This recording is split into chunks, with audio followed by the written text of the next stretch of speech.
65 e ler a partir do versículo 8, livro do profeta Isaías, capítulo 65, a partir do versículo 8.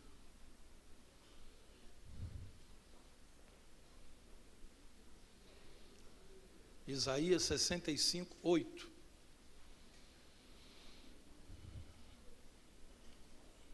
A palavra de Deus diz assim: assim diz o Senhor, como quando se acha vinho num cacho de uvas, dizem, não o desperdices, pois há bênção nele. Assim farei por amor dos meus servos, e não os destruirei a todos. Farei sair de Jacó descendência, e de Judá um herdeiro, que possua os meus montes, e os meus eleitos herdarão a terra, e os meus servos habitarão nela. Saron servirá de campo e de pasto de ovelhas, e o vale de Arcô de lugar de repouso de gado, para o meu povo que me buscar. Mas a vós outros, os que vos apartais do Senhor, os que vos esqueceis do meu santo monte, os que preparais mesa para a deusa Fortuna, e misturais vinho para o Deus Destino, também vos destinarei a espada, e todos vos encurvareis a matança, porquanto clamei e não respondeste, falei e não atendestes, mas fizeste o que era mal perante mim, e escolhestes aquilo em que eu não tinha prazer. Pelo que assim diz o Senhor Deus: eis que os meus servos comerão, mas vós padecereis fome. Os meus servos beberão, mas vós tereis sede. Os meus servos se alegrarão, mas vós vos envergonhareis.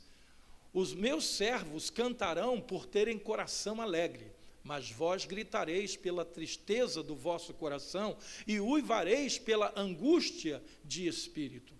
Deixareis o vosso nome aos meus eleitos por maldição. O Senhor Deus vos matará e seus servos chamará por outro nome, de sorte que aquele que se abençoar na terra, pelo Deus da verdade é que se abençoará, e aquele que jurar na terra, pelo Deus da verdade é que jurará, porque já estão esquecidas as angústias passadas e estão escondidas dos meus olhos. Até aqui. Senhor nosso Deus, a palavra que acabamos de ler, Pai, neste momento, ela veio a partir de uma inspiração que Tu falaste ao coração do Teu servo, o profeta Isaías. E quando ele apregou ao povo de Israel, ele estava falando de algo que tinha a ver com o que eles estavam vivendo naqueles dias. E da mesma forma hoje, Pai, o Teu Espírito que renova as nossas mentes em Cristo Jesus, trará o conhecimento daquilo que está no Teu coração, em relação às coisas que estamos vivendo nos nossos dias. Fala conosco, Senhor, nessa noite. Reaviva em nós o dom do Espírito Santo de Deus e a capacidade de olharmos além do que os nossos olhos humanos podem ver e podermos, ó Deus, entender aquilo que está no Teu coração para o nosso coração. E o povo de Deus diga amém. Você pode tomar o teu lugar, querido? Quando nós passamos por lutas, por dificuldades, nós somos levados a pensar, às vezes, que Deus se esqueceu de nós. É sempre uma sensação muito parecida quando a gente enfrenta uma luta, seja ela qual for, aquela sensação de que parece que as nossas orações, às vezes, não estão sendo ouvidas, não estão sendo atendidas, e que parece que Deus está olhando para outro lado que não seja na nossa direção. Parece que não há diferença entre o justo e o injusto, entre aquele que serve a Deus e aquele que não serve, entre aquele que obedece a Deus e aquele que não está nem aí para aquilo que Deus pensa, ou que a palavra de Deus diz. Só que não é assim que a coisa funciona. A sensação que a gente tem, né, às vezes não é a real situação que está acontecendo. De uns tempos para cá, os serviços de meteorologia têm trabalhado muito com uma coisa chamada sensação térmica, né? Ele diz assim, olha, hoje está fazendo tantos graus, mas com sensação térmica de tanto. Porque parece que é uma forma de explicar às pessoas por que parece que está mais calor do que está fazendo, né? Meu Deus, mas a temperatura do relógio ali marca 35 graus, mas está calor, está parecendo que está 40, né? Espiritualmente é a mesma coisa, querido. Nós temos, às vezes, uma sensação térmica diferente da realidade. A sensação de que nós estamos numa luta, estamos sós e parece que não funciona, aquilo que você crê e aquilo que você ouve da parte de Deus parece que não está se cumprindo na sua vida. Essa é a sensação térmica que a gente tem, mas não é a realidade daquilo que a palavra de Deus nos diz. Principalmente, querido, quando nós vivemos em dias de crise, nós precisamos trazer à nossa memória as promessas de Deus. Se tem uma coisa que nós precisamos focar nos dias de dificuldade, sejam elas quais forem, talvez você esteja enfrentando dentro da sua casa um momento de dificuldade, sua família está passando por uma luta, às vezes alguém enfermo dentro do lar, às vezes alguém que não está entendendo alguém, um filho que não compreende os pais, está em pé de guerra com os pais, ou simplesmente mostrando-se totalmente indiferente, parece que os pais não estão ali, ou parece que os filhos não estão ali para os seus pais. Quando a gente passa por momentos assim, nós precisamos entender que os eleitos possuem um valor especial para o nosso Deus. E nesse texto, quando Isaías foi usado por Deus para falar ao povo de Israel, ele estava tentando dizer o seguinte: vocês não são pessoas comuns, vocês não são pessoas quaisquer. Há um grupo de pessoas entre vocês que é muito especial para Deus. E quando nós lemos aí os 2 primeiros versículos do texto que lemos, o 8 e o 9, Isaías diz assim: assim diz o Senhor, quando se acha vinho num cacho de uvas, dizem, não o desperdices, pois há bênção nele. Assim farei por amor dos meus servos e não os destruirei a todos. Farei sair de Jacó descendência e de Judá um herdeiro que possua os meus montes. E os meus eleitos herdarão a terra e os meus servos habitarão nela. Ou seja, sabe quando você olha para a parreira e tem pouquíssimos cachos de uva, porque já está chegando no final, né, da produção de uvas, e parece que quando você olha para um pé de laranja, quando você olha para um pé de fruta do que seja, você vê poucas frutas, você pensa assim: eu tenho que aproveitar bem essas frutas aí, porque essas frutas aí são as últimas dessa temporada, né? São as últimas que eu posso me deliciar.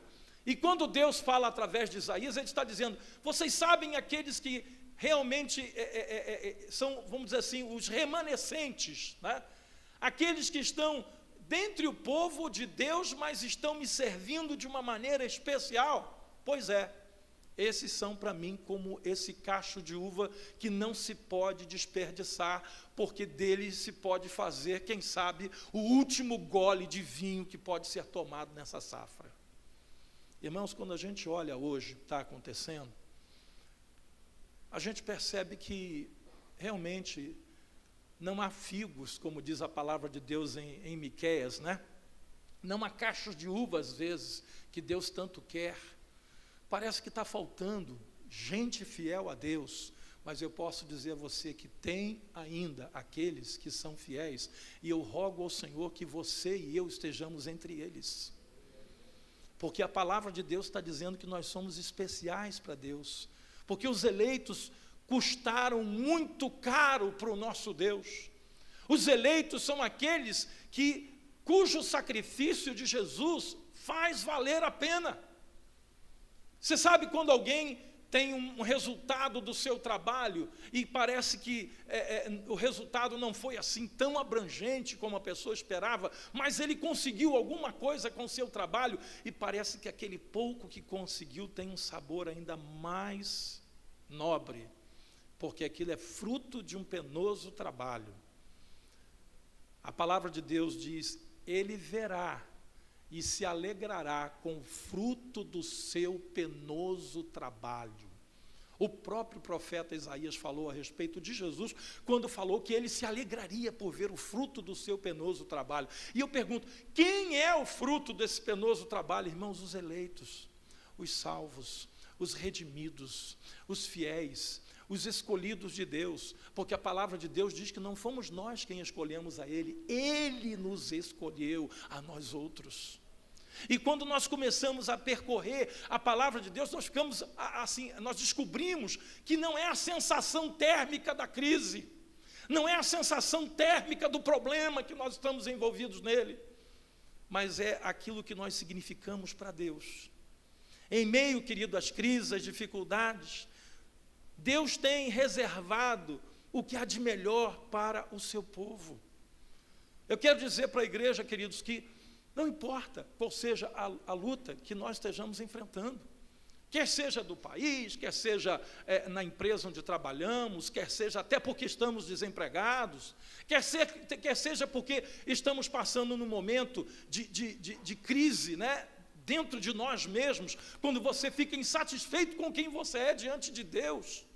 Passamos por essas crises, mas no meio de tudo isso Deus revela uma forma assim, de uma forma muito especial, aquilo que o seu povo significa para ele.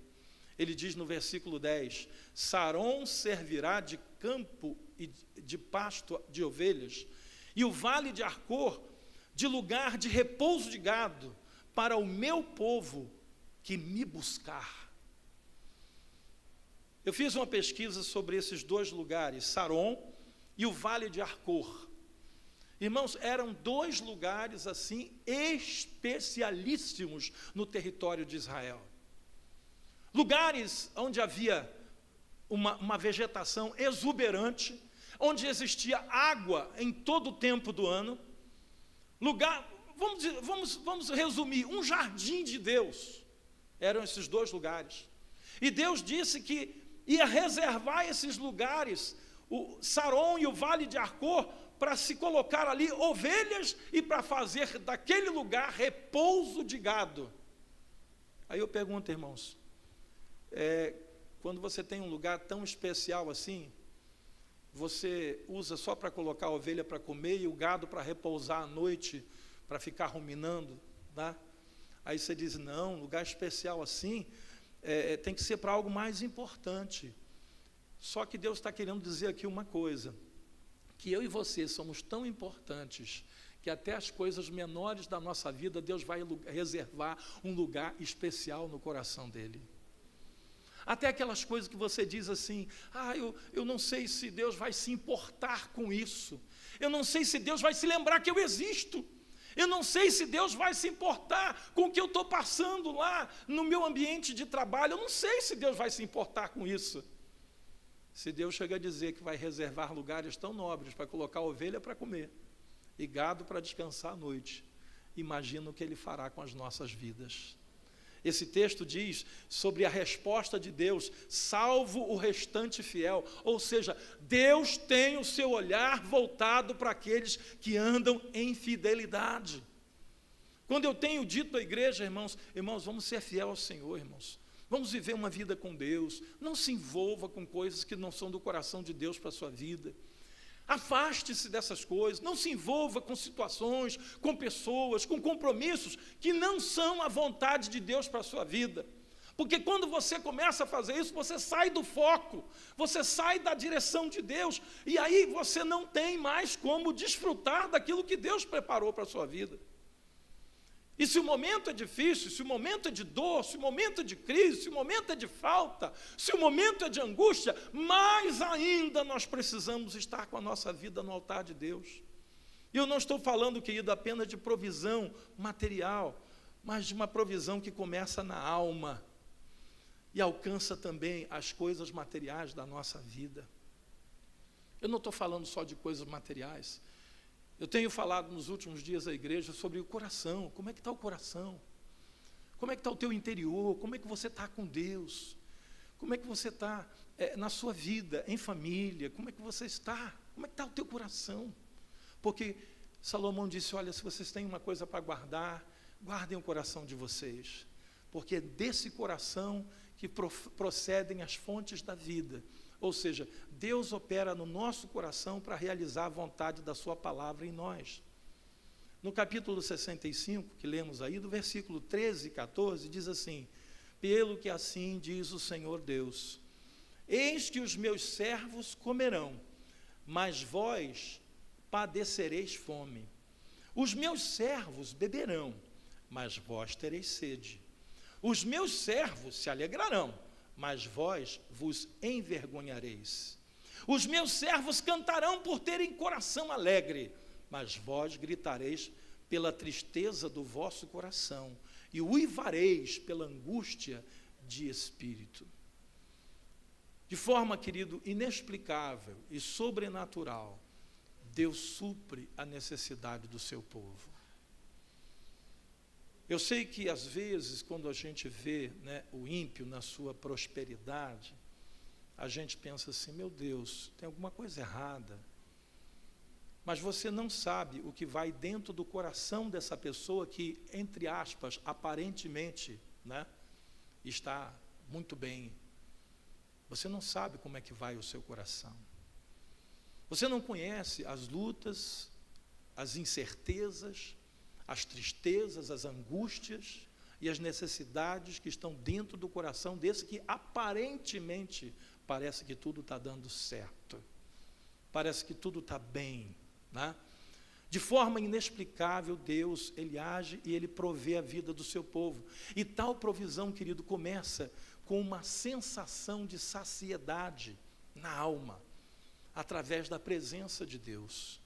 Queridos, vivendo a luta que nós passamos hoje como país, né, como nação brasileira, e estando nós no estado da União, que parece mais atingido pela atual crise, que é o estado do Rio de Janeiro, vivendo nós nesse barril de pólvora que a gente vive hoje, né, de tanta criminalidade, de tanta violência, de tantos, né, roubos, assaltos, crimes, se dentro do nosso coração, querido, não reinar a paz do Senhor, nós estamos perdidos.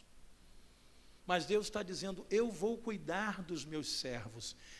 Quem não tem a minha presença, quem é infiel, quem vive longe de mim, não vai comer. Como que não vai comer? Vai comer, o cara tem dinheiro, vai lá no mercado e compra. Mas não é essa comida. Não é essa comida. Deus está falando aqui de uma outra comida.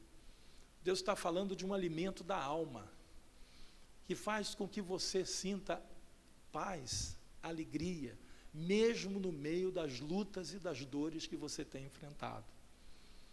Eu tenho, querido, visto pessoas e aconselhado, trabalhado, né, na área do aconselhamento, que chegam à casa do Senhor e eles vão ao gabinete pastoral para atendimento, e o problema não é falta de recursos. Não é falta de recursos. Essa semana mesmo eu atendi alguém que financeiramente está bem, tem tudo, está suprido, está abastecido, mas que começa a ser acometido de uma síndrome do pânico, que não entende por que aquilo está ali, e uma sensação de morte, como se a morte todo dia rondasse a sua vida, e a pessoa diz assim: eu estou morrendo, e não sei porquê, mas eu estou morrendo. Eu estou empregado. A pessoa com quem eu conversei, irmãos, tem pelo menos uns 4 empregos, se você quer saber. Ela tem dinheiro vindo para a vida dela de diversas áreas. Lógico, fruto do seu trabalho, fruto de preparação, uma vida inteira de preparação, faculdade, 8 pós-graduações, mestrado, e já fazendo curso de doutorado. Você entende o que eu estou falando? Mas desesperado, porque não sente a presença de Deus e sente que está morrendo por dentro. Irmãos, não se resolve problemas apenas na base de suprimento material, porque o suprimento material, ele supre uma área, mas a outra área ele não supre.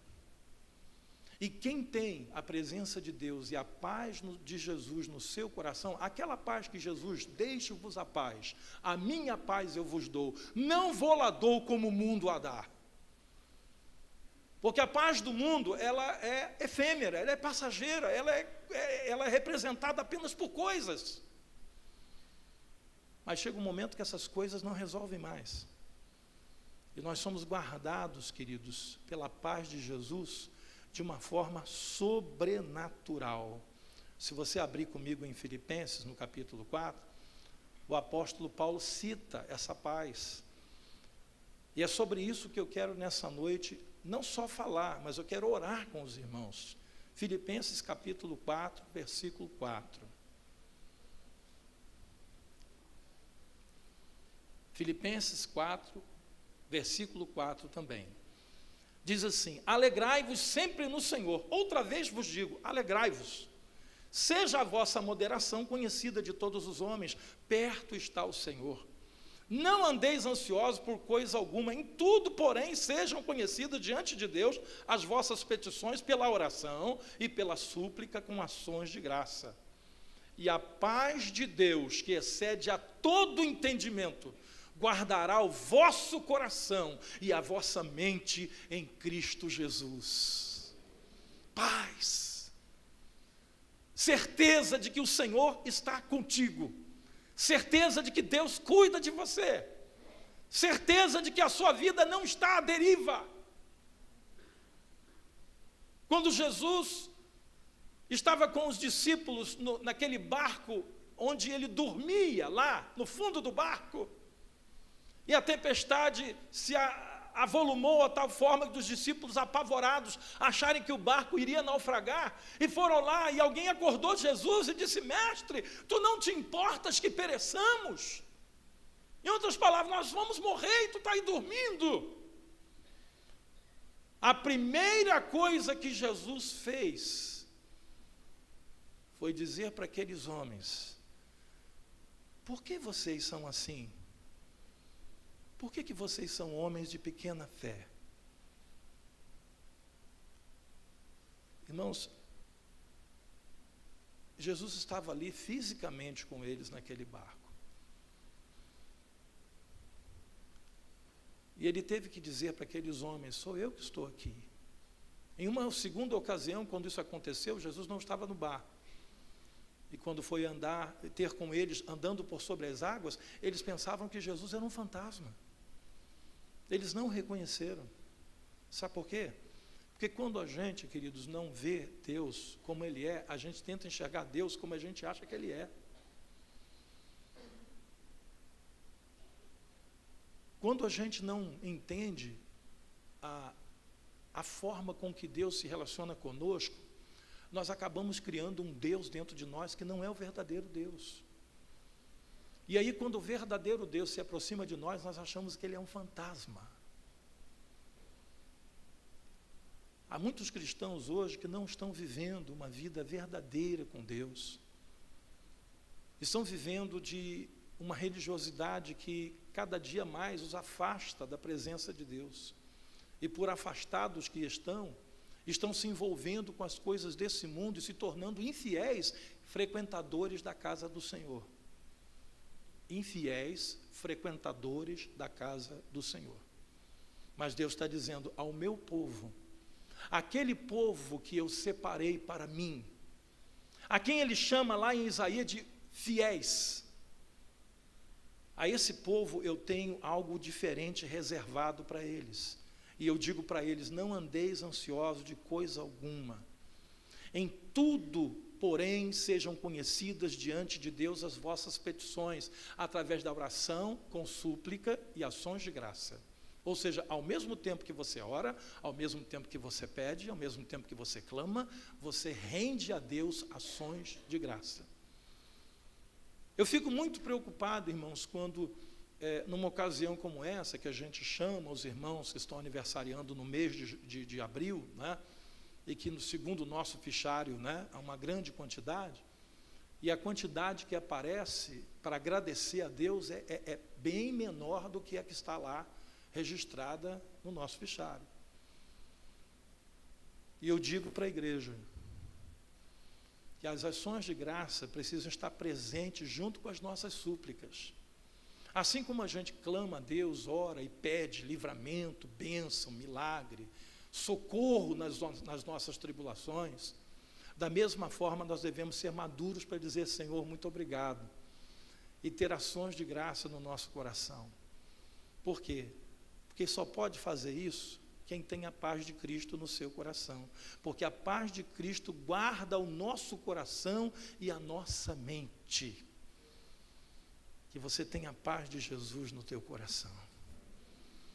Mas os que se apartam da vontade de Deus, né, mesmo que tenham abundância de bens, vivem em agonia de alma. Irmãos, como eu tenho visto pessoas assim, abundância de bens, não falta bens, não falta recurso financeiro, não falta condição tecnológica, não falta nada, nesse aspecto não, mas vivem em agonia de alma. E lá em Isaías 65, no texto que a gente leu, quero que você volte comigo lá, Isaías 65, e nós vamos no versículo 11, 12,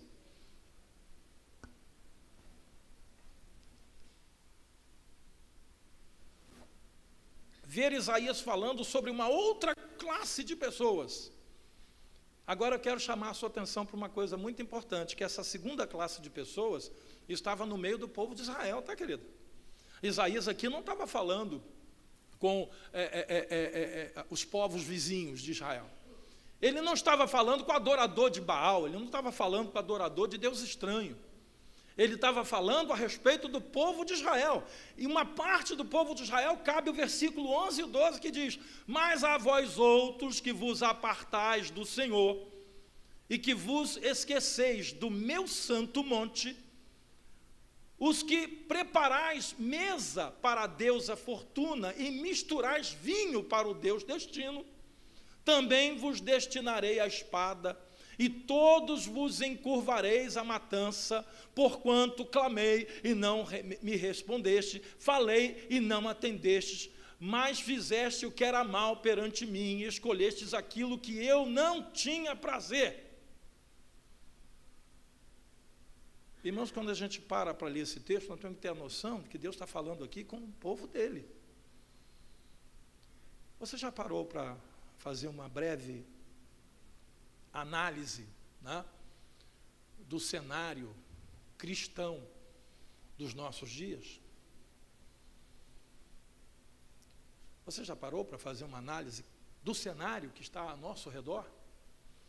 Irmãos, o Brasil nunca foi tão evangelizado. O Brasil nunca foi tão evangélico como em nossos dias. Nunca.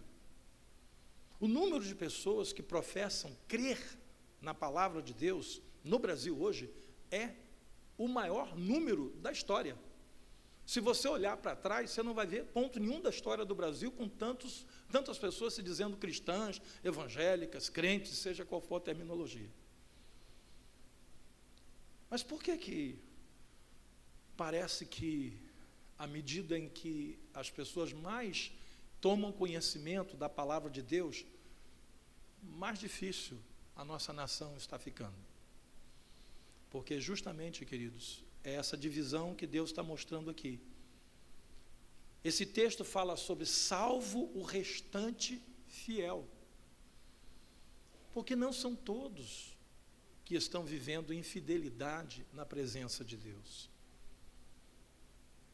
Se fossem muitos, nós não teríamos hoje tantos cristãos envolvidos em escândalos de roubo, de corrupção. Se não fossem tantos infiéis, nós não teríamos tantos cristãos se divorciando, como está acontecendo nos nossos dias, e praticando o adultério como se isso fosse uma coisa comum. Se não fosse tantos separados de Deus, escolhendo aquilo que Deus não tem prazer, nós não estaríamos hoje vivenciando esse cenário que a gente vive no Brasil, irmãos, nós estaríamos em outro cenário. À medida em que mais pessoas tomassem conhecimento da palavra e que se convertessem, como dizem que se converteram, nós tínhamos que estar melhorando como nação. E, no entanto, a gente descobre que isso não está acontecendo. Mas eu quero dar uma notícia para os irmãos, é que a Bíblia diz que seria assim. A Bíblia diz que o caminho que conduz à perdição, ele é largo, ele é espaçoso, e muitos vão entrar por ele. Mas a porta que conduz à salvação, ela é estreita, ela é apertada, e são poucos os que vão passar por ela. Mas a minha palavra nessa noite à igreja é que você e eu estejamos entre esses poucos. Que você não se conforme como que dizendo assim, eu não sou diferente do meu vizinho, né? Se ele está errado, eu não vou querer bancar o certinho, né? Que mal tem eu fazer a mesma coisa que ele está fazendo? Afinal de contas, ele é crente. E alguns até dizem assim, afinal de contas, o que eu estou fazendo é pequeno diante do que eu vejo até líderes, pastores, cristãos, né, fazendo. E usa o pecado do outro para justificar o seu, como que uma fita métrica para medir pecadinho, pecadão, pecado. E eu digo à igreja, queridos, que Deus tem um lugar especial reservado no coração dele. Mas é necessário que nós também tenhamos um lugar especial reservado no nosso coração para ele. A igreja precisa entender isso. Eu não estou falando de legalismo, irmãos. Eu não estou falando daquela velha, tradição dos fariseus, dos escribas, dos anciãos, de ficar, um medindo o outro pela régua de si mesmo, né? E o irmão está em pecado, fulano. Não estou falando isso, não, isso não funciona. Quando Paulo escreveu aos Colossenses, ele disse, olha, não adotem para vocês a medida de que se vocês proibirem as coisas, aí vocês vão resolver. Não vos submetais a novo jugo de escravidão, dizendo, não beba isso, não coma aquilo, não toque aquilo outro, porque nós já sabemos que no passado a igreja tentou fazer isso no Brasil. Os primeiros cristãos tentaram manter a sua fé e a sua comunhão com Deus, criando uma série de normas, de prerrogativas, de proibições. E a gente viu que isso não deu certo. Não deu certo para os judeus, porque eles só fizeram criar os fariseus. Não deu certo para a igreja no Brasil, porque durante muito tempo buscou-se um puritanismo que não funcionou no coração, na vida das pessoas. Parece que quanto mais proibição, mais pecado. Parece que nós estamos reeditando a lei de Moisés, que dizia, não faça isso, não faça aquilo, não faça aquilo outro. Irmãos, o que eu estou falando vai bem além disso. Eu estou falando do seu relacionamento íntimo com Deus. Do que você faz na presença de Deus, quando ninguém está olhando. É isso que eu estou falando. São esses o que Deus busca para si. E Ele chama esses de verdadeiros adoradores, que adorarão ao Pai em espírito e em verdade.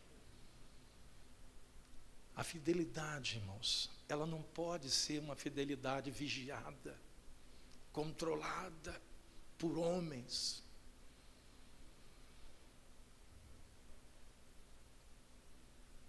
Porque ela não funciona. Eu já falei isso algumas vezes aqui, é prática bem comum em algumas igrejas, controlar, através de um lançamento rigoroso, quem está dando dízimo, quem não está. Porque quem não está, não vai poder fazer isso, não vai poder fazer aquilo na igreja, porque está inadimplente com a casa do Senhor. E tem igrejas que botam lá no quadro, e tem lá, olha, fulano esse mês deu tanto, Beltrano, irmãos, olha, esse tipo de oferta Deus nem quer. Esse tipo de oferta, ela faz mal para Deus. Sabe por quê? Porque alguns crentes vão fazer assim, esse mês eu não queria nem dar meu dízimo, sabe? Mas se eu não der, vai pegar mal, né? Eu vou entrar lá no quadro lá como inadimplente. O que os outros vão pensar de mim? Né? O diácono vai pensar assim, o que a membresia da igreja vai pensar de mim? Afinal de contas, eu sou diácono. O obreiro vai pensar assim, o líder de ministério, o irmão mais antigo da igreja. Poxa, sou membro dessa igreja há mais de 20 anos, o que os novos vão pensar de mim? Irmãos, se for nessa base, para Deus não serve. Porque independente de ter o quadro, todos nós devemos pensar o que Deus vai pensar de mim. Porque o que Deus pensa de nós é o que determina a nossa relação com Deus. Se nós formos reprovados nessa relação, nós não estaremos entre os fiéis. Aí o versículo que vai funcionar na nossa vida é o 11 e o 12. Que embora tendo dinheiro, tendo recursos, tendo o que for, essas pessoas estão adorando a Deus a fortuna e misturando vinho ao Deus destino. Tem gente que pensa assim, eu traço o meu destino, né? As decisões, eu que tomo, eu que faço, eu não preciso muito da ajuda de Deus, porque, né, eu sei o que fazer com a minha vida. Está servindo ao Deus destino. E aquele que coloca a sua vida baseada apenas em valores materiais, financeiros, está servindo a Deus a fortuna. No texto que nós lemos aí, essas pessoas não estão gozando da plenitude de Deus, porque Deus disse, eis que os meus servos comerão, mas vós padecereis fome. Os meus servos beberão, mas vós tereis sede. Os meus servos se alegrarão, mas vós vos envergonhareis. Os meus servos cantarão por terem coração alegre, mas vós gritareis de tristeza em vosso coração, e uivareis pela angústia de espírito. Irmãos, há um povo de Deus hoje, vivendo na plenitude do Espírito Santo de Deus, que tem alegria, mesmo quando parece que o mundo está desabando ao seu redor, que tem paz, mesmo quando em volta de si está uma verdadeira guerra. Esse é o povo que está em fidelidade na presença de Deus, e é entre esse povo que Deus quer que eu e você estejamos. A diferença, querido, entre uma vida abençoada e uma vida amaldiçoada consiste no nosso relacionamento com Deus. A base é essa. Não é a sua religiosidade, não é o que os outros pensam, o que você é diante de Deus, né? Mas é a nossa intimidade com Deus. Por isso eu tenho dito à igreja, não adianta a gente lavar só a nossa roupa, né? A gente bota na máquina e lava. A gente precisa lavar o nosso coração, precisa lavar a nossa vida diante de Deus, lavar a nossa alma, porque quando você faz isso, você fica leve, quando você faz isso, você fica livre, quando você faz isso, você fica, sabe, em paz no seu coração, e a paz de Cristo guardará o vosso coração e a vossa mente em Cristo Jesus. É isso que eu estou falando. Às vezes, querido, nós achamos que os ímpios estão saindo melhor do que os servos de Deus. Mas é aquilo que eu falei, sabe a sensação térmica, né? É a sensação térmica. A gente acha, não, olha lá, o ímpio não é nada lá, não adora a Deus, não faz nada, né? Ele acorda de manhã e diz assim, hoje eu vou fazer, hoje eu vou acontecer, hoje eu vou arrebentar a boca do balão. Vai lá e arrebenta. Arrebenta o balão, a boca e ele também. Irmão. E aí você, como cristão, fica dizendo, Senhor, mas eu estou aqui andando em retidão na Tua presença, eu estou procurando, sabe, Te servir, Tu sabe do meu coração, como eu tenho sido sincero diante de Ti, e parece que isso não está dando resultado. Eu queria que você abrisse comigo em Malaquias, para a gente encerrar, capítulo 3. Malaquias, capítulo 3. Finalzinho do Antigo Testamento, último livro.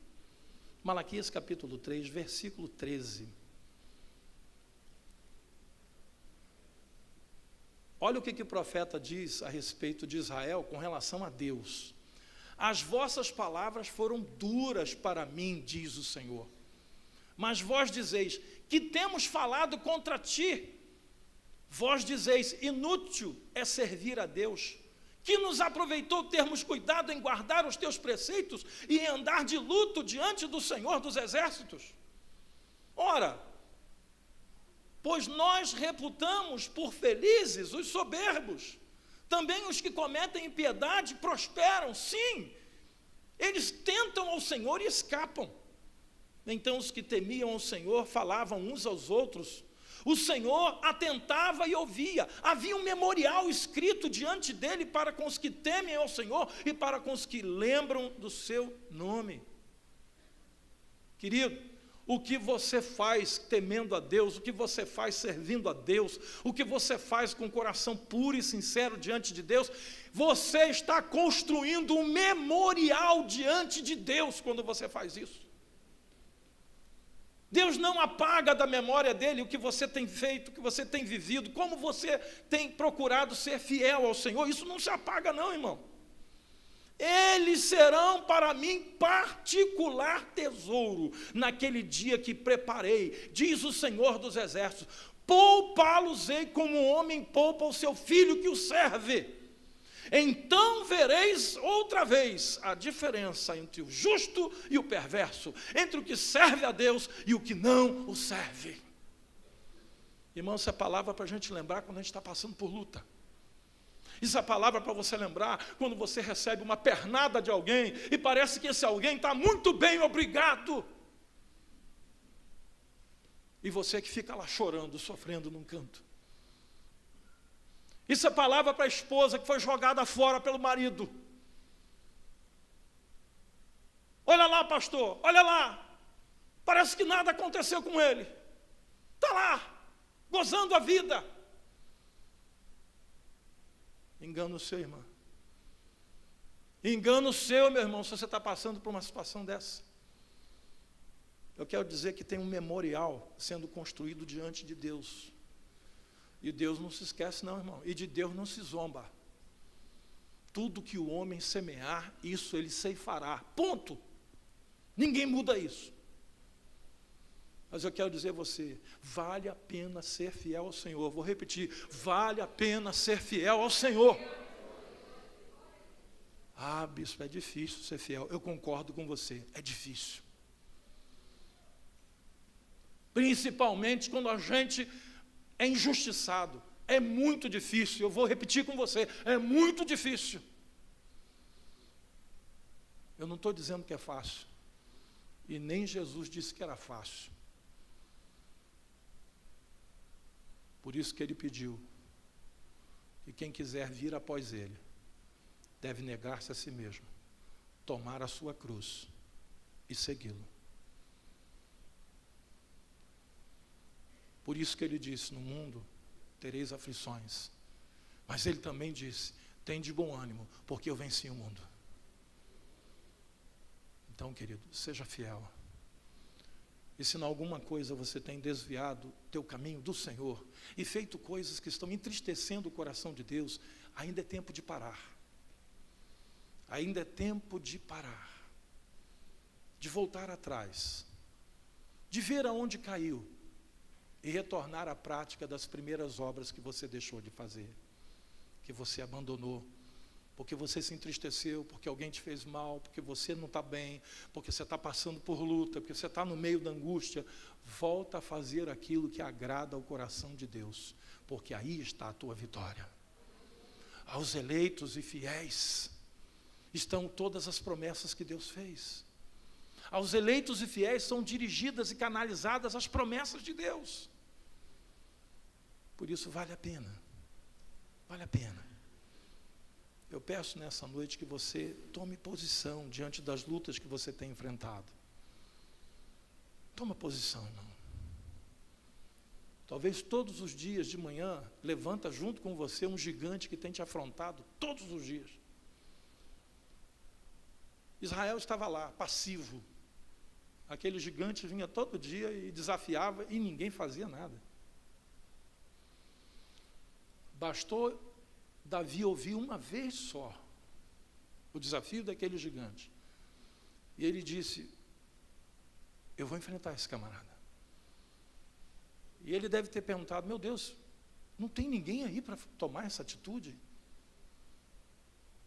Às vezes, querido, a gente fica esperando alguém fazer alguma coisa. Eu digo a você que Deus espera que você faça alguma coisa. A gente tem um péssimo hábito, né, de sempre olhar para alguém que vai fazer, alguém que vai mudar, alguém que vai transformar, alguém que vai realizar. Irmão, se alguém é você. Esse alguém somos nós. Que nessa noite você se levante contra qualquer coisa que esteja te impedindo de ser fiel a Deus e diga para essa coisa e para essa circunstância: eu vou ser fiel ao meu Deus. Eu não vou deixar ser vencido por você.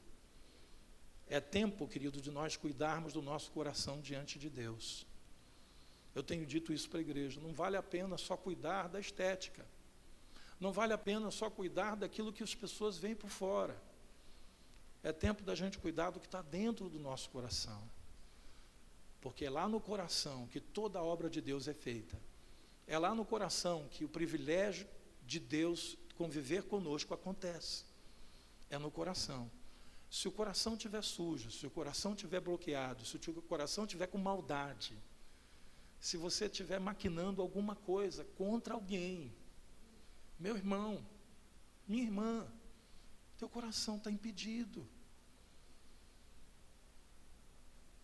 Aí você vai dizer: Deus, por que não está acontecendo na minha vida? E o Espírito Santo vai dizer: limpa o teu coração. Eu quero agir no teu coração. Mas teu coração tem uma tranca hoje. E por lado de fora dessa porta trancada está escrito: aqui Jesus não entra. Porque aqui resolvo eu. Aqui eu me viro. Irmãos, tem um monte de gente vivendo assim como crente. Você pode imaginar como que alguém chega no cúmulo da maldade de, sendo cristão, tramar a morte de uma outra pessoa? Tem gente fazendo isso. Como alguém chega no cúmulo da maldade de, sendo cristão, roubar milhões e milhões de reais, colocar em bancos lá fora e continuar negando que tem, mesmo depois que acharam?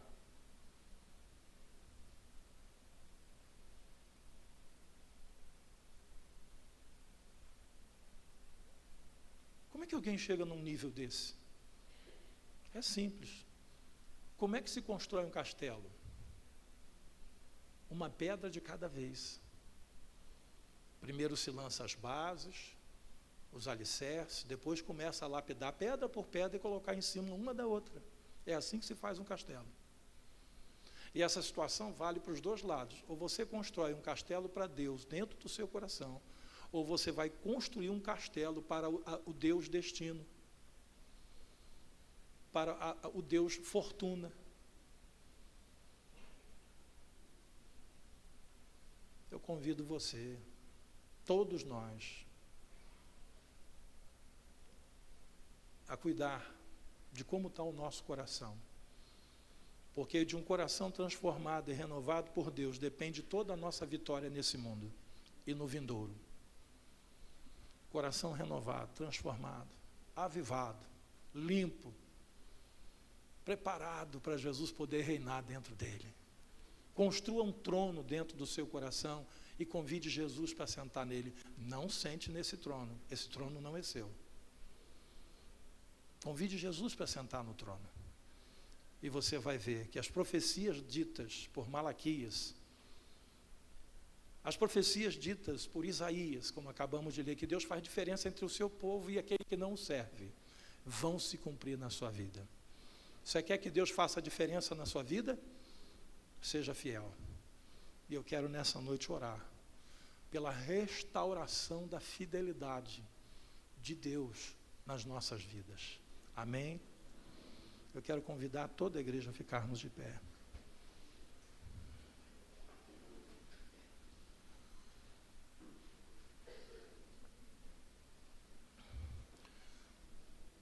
Não é meu interesse expor ninguém. Eu poderia fazer nessa noite orações específicas e dizer assim: olha, quem não tem sido fiel no casamento, saia do seu lugar e venha aqui à frente agora. Eu só criaria uma dificuldade a mais para você restaurar a sua vida. Quem não tem sido fiel nos dízimos, nas ofertas, tem roubado de Deus, como diz Malaquias, saia do seu lugar, vem aqui na frente agora.